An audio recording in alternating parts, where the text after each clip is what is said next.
Dear students, आज की इस वीडियो में हम लोग बात करेंगे इलेक्ट्रिक पावर यानी विद्युत शक्ति के बारे में।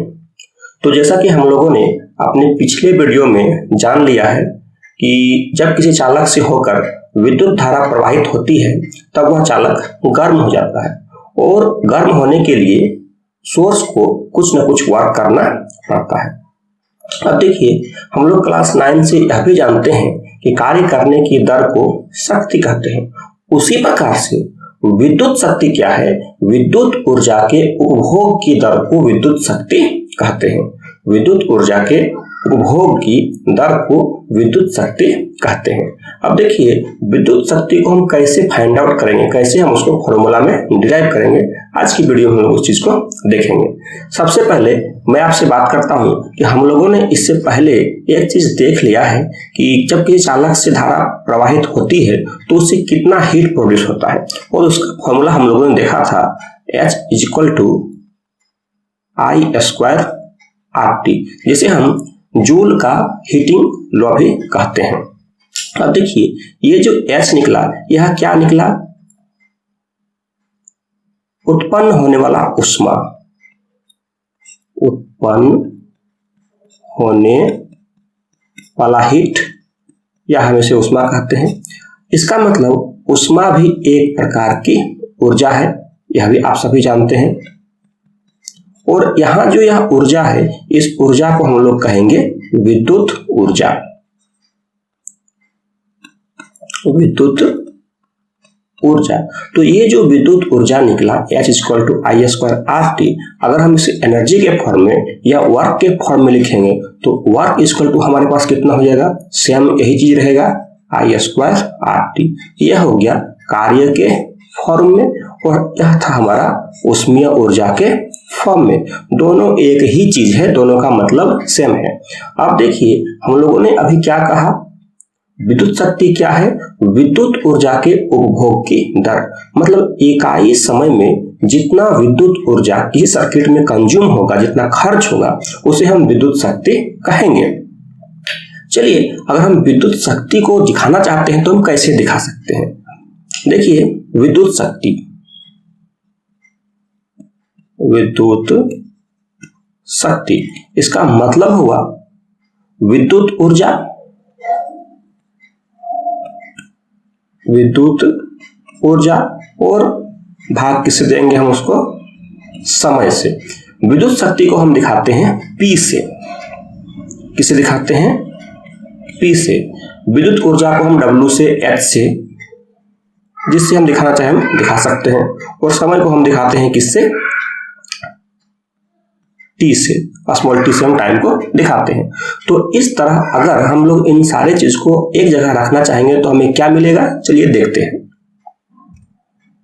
देखिए, अगर हम सारे चीज को एक जगह रिप्रेजेंट करेंगे तो P = हमें मिलेगा W/T। और अभी अभी हम लोगों ने देखा था W = कितना था? W = था I²RT। तो अगर हम यहाँ पर W के जगह पर लिख दें I²RT और नीचे हमारे पास है T, तो एक T से एक T कैंसिल हो जाएगा, तब मेरे पास क्या बचेगा? I²R, और यहाँ हो जाएगा P। इसका मतलब विद्युत शक्ति का एक फॉर्मूला निकल गया I²RT। विद्युत शक्ति का एक फॉर्मूला कितना निकला? I²RT। इस फॉर्मूला का इस्तेमाल हम कब करेंगे? तो जब किसी सर्किट से करंट और उस सर्किट का रेजिस्टेंस पता हो और हमें शक्ति निकालना हो तो हम इस फॉर्मूला का इस्तेमाल कर सकते हैं। अब देखिए, एक और बात हम लोगों ने इससे पहले देखा था, W = एक फॉर्मूला और आया था VIT। W = एक फॉर्मूला और आया था, पिछला वीडियो में हम लोग किया है, W = VIT। तो अगर हम पावर का फॉर्मूला यहां से रखना चाहें तो W = लिखेंगे VIT और नीचे हो गया T, T से T कैंसिल हो गया, तब मेरे पास जो पावर का इक्वेशन बनेगा वह हो जाएगा V × I। यह भी बहुत इंपॉर्टेंट फॉर्मूला है। तो इस तरह से हमने पावर का 3 फॉर्मूला देखा, P = W/T, P = I²RT और P = VI। चलिए हम लोग इस चीज को एक बार और समझते हैं। तो मेरे पास कौन सा इक्वेशन आया था? P = V × I। अब यहाँ एक इंपॉर्टेंट चीज मैं आपको बताना चाहता हूँ। क्या बताना चाहता हूँ? तो जैसे आप सभी जानते हैं कि शक्ति का जो एसआई यूनिट होता है, पावर का जो एसआई यूनिट है वह क्या होता है? वाट। और उसे हम लोग दिखाते किससे हैं? डब्ल्यू से। हम लोग दिखाते किससे हैं? डब्ल्यू से। और अगर हम लोग बेसिक फॉर्मूला की बात करते हैं तो 1 वाट जो होता है वह 1 जूल बटा 1 सेकेंड होता है। इसका मतलब हम यहां से अगर 1 जूल निकालना चाहें तो हम बोल सकते हैं 1 वाट सेकेंड। इसका भी हम लोग इस्तेमाल न्यूमेरिकल्स में करेंगे। तो इस तरह से हम लोगों ने देखा 1 joule equal to 1 watt second. अब देखिए हमने जो अभी यहाँ पर इक्वेशन लिख के रखा था P इक्वल टू VI, तो P हमारा रिप्रेजेंट करता है पावर यानी शक्ति को, उसका यूनिट होता है वाट। V रिप्रेजेंट करता है पोटेंशियल डिफरेंस यानी विभवांतर को, उसका यूनिट होता है वोल्ट। और ये I है, I रिप्रेजेंट करता है करंट को, विद्युत धारा को, इसका यूनिट है एम्पियर। तो अगर मैं सारे का यूनिट रखता हूं तो 1 watt is equal to 1 volt into 1 ampere. 1 watt is equal to 1 volt into 1 ampere. यहां से हम डिफाइन कर सकते हैं 1 वाट शक्ति को कि अगर किसी विद्युतीय युक्ति जिसकी सिरों के बीच का विभवांतर 1 वोल्ट हो, अगर उससे 1 एम्पियर करंट जा रही है तो उसका शक्ति 1 वाट के बराबर होगा। फिर से रिपीट करते हैं, अगर किसी विद्युतीय युक्ति के सिरों के बीच का विभवांतर 1 वोल्ट हो और उससे 1 एम्पियर करंट जा रही हो तब उसका शक्ति 1 वाट के बराबर होगा। अब देखिए हम लोगों ने अभी बात किया SI यूनिट ऑफ पावर, मतलब शक्ति का SI मात्रक। तो शक्ति का SI मात्रक क्या है? वाट है। और हम इसे अंग्रेजी के W लेटर से सूचित करते हैं। तो ये ध्यान रखिए, ये जो वाट है यह बहुत ही छोटा यूनिट है, स्मॉल यूनिट है। अगर हम इसके लार्ज यूनिट यानी कि बड़े यूनिट की बात करें तो बड़ा यूनिट क्या हो जाएगा? Kilo watt. Kilo watt. और 1 किलो वाट 1000 वाट के बराबर होता है। यह भी अक्सर पूछने योग्य प्रश्न है। 1 किलो वाट 1000 वाट के बराबर होता है। तो देखिए हम लोगों ने अभी क्या देखा, 1 किलो वाट 1000 वाट के बराबर होता है। ये हमारे लिए बहुत काम का चीज है। एक चीज हम लोग जानते हैं, क्या जानते हैं कि शक्ति यानी कि पावर जो होता है W/T होता है। W/T होता है। अगर हम यहाँ से W निकालेंगे तो P × T हो जाएगा। और W क्या है? वर्क, या हम इसे एनर्जी भी बोल सकते हैं, ऊर्जा बोल सकते हैं, एनर्जी बोल सकते हैं। तो ऊर्जा का मतलब हुआ शक्ति गुना समय। जब हम शक्ति को, पावर को टाइम से यानी कि समय से मल्टीप्लाई करते हैं तो हमें क्या मिलता है? ऊर्जा मिलता है। तो हम लोग अभी जो चैप्टर पढ़ रहे हैं वह विद्युत धारा है। इसका मतलब हमें यहाँ जो बात करना है वह विद्युत धारा से संबंधित ऊर्जा की बात करना है। तो हम सभी जानते हैं ऊर्जा का मात्रक होता है जूल। ऊर्जा का मात्रक होता है जूल। लेकिन यहाँ पर देखिए, अगर हम शक्ति का मात्रक क्या है? वाट। और समय का मात्रक क्या है? सेकेंड। तो शक्ति का SI मात्रक वाट, समय का SI मात्रक सेकेंड और ऊर्जा का SI मात्रक हो गया जूल। तो 1 जूल इक्वल टू हम बोल सकते हैं 1 वाट इंटू 1 सेकेंड। इसका मतलब 1 जूल ऊर्जा वह ऊर्जा है जो 1 वाट शक्ति वाले किसी एलिमेंट से 1 सेकंड तक गुजरने में होता है। मतलब अगर 1 सेकंड तक 1 वाट शक्ति वाला कोई युक्ति कार्य करता है तो खर्च ऊर्जा कितना होगा? 1 जूल के बराबर। लेकिन हम लोग यहाँ जो बात करेंगे वो इस छोटे से मात्रक से, छोटे से यूनिट से हमारा काम नहीं चलने वाला है। हम यहाँ बड़े यूनिट की बात करेंगे। अब देखिए, तो बड़ा यूनिट क्या हो सकता है? तो मेरे पास एक यूनिट निकला छोटा सा। देखिए मैं यहाँ पर लिख रहा हूँ ऊर्जा का ही मात्रक। जो भी मात्रक मैं लिखूंगा वो किसका लिखूंगा? ऊर्जा का। तो ऊर्जा का एक मात्रक मेरे पास निकला वाट सेकेंड। अगर मैं इसे थोड़े से बड़े यूनिट की बात करता हूं तो वाट आवर, जो सेकेंड था वो घंटा में बदल गया तो वाट आवर हो गया, थोड़ा सा बड़ा यूनिट। अगर मैं इसे और बड़े यूनिट की बात करूं तो किलो वाट आवर। तो ये जो किलो वाट आवर है इस किलोवाट आवर को हम व्यापारिक रूप से, कॉमर्शियल रूप से 1 यूनिट कहते हैं। 1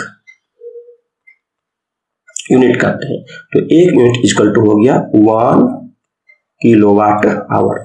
अब देखिए ये 1 यूनिट 1 किलोवाट आवर हुआ। इसे जूल में बदलना चाहे तो क्या हो सकता है, तो हम सारे यूनिट को एसआई में कन्वर्ट कर देंगे। 1 किलोवाट, इसका मतलब 1 किलोवाट हम लोगों ने अभी ऊपर में लिखा है 1 किलोवाट इक्वल टू 1000 वाट। तो जहां 1 किलोवाट है वहां पर हम लिखेंगे 1000 वाट।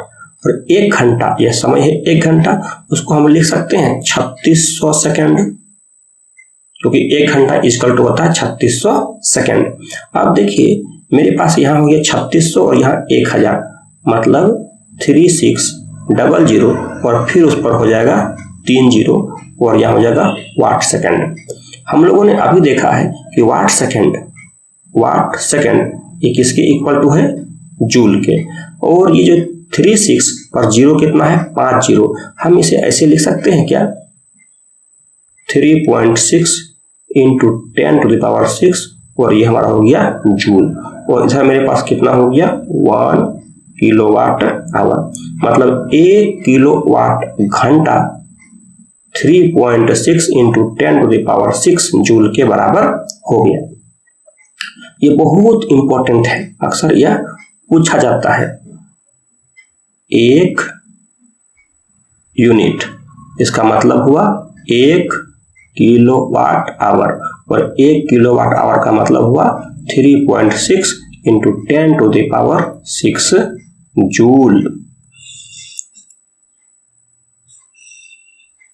सॉरी, जूल था कट गया, बट कोई बात नहीं।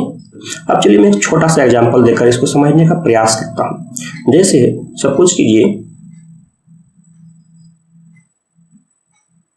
ये एक बल्ब है, ये क्या है, एक बल्ब है, और इस बल्ब का जो शक्ति है वह 60 वाट है। इसका मतलब क्या हुआ, इस 60 वाट का मतलब क्या हुआ, तो इसका मतलब हुआ कि अगर यह बल्ब 1 सेकेंड तक जलता है तो इससे 60 जूल ऊर्जा खर्च होगी। ध्यान दीजिए फिर से मेरी बात को कि अगर 60 वाट लिखा हुआ है कहीं पर, तो इसका मतलब है अगर यह बल्ब 1 सेकेंड जलेगी तो इसका जो खर्च ऊर्जा होगा वह 60 जूल के बराबर होगा। क्योंकि ये शक्ति है, पावर है, तो हम लोग सिंपल से यही जानते हैं कि वाट is equal two joule by second, watt is equal two joule by second, joule पर सेकेंड। तो 60 जूल 1 सेकंड में खर्च होगा, इसका मतलब शक्ति है 100 वाट। अब देखिए आप लोगों में से बहुत लोगों के घर में वाटर हीटर होगा, और वाटर हीटर का जो पावर है, शक्ति है, उसमें लिखा होता है 1000 वाट। इसका मतलब क्या हुआ, तो 1000 वाट का मतलब यह हुआ कि अगर यह 1 सेकंड जलेगा तो 1000 जूल उससे ऊर्जा खर्च होगा। अब मान लीजिए इसको हम 1 घंटा जलाते हैं, तो 1 घंटा जलाएंगे तो वाट आवर हो जाएगा, वाट आवर हो जाएगा। तो हम कैलकुलेट कर सकते हैं कि 1 घंटा जलने पर हमारा जो वाटर हीटर है वह कितना ऊर्जा उपभोक्त करेगा, कितना ऊर्जा खर्च करेगा।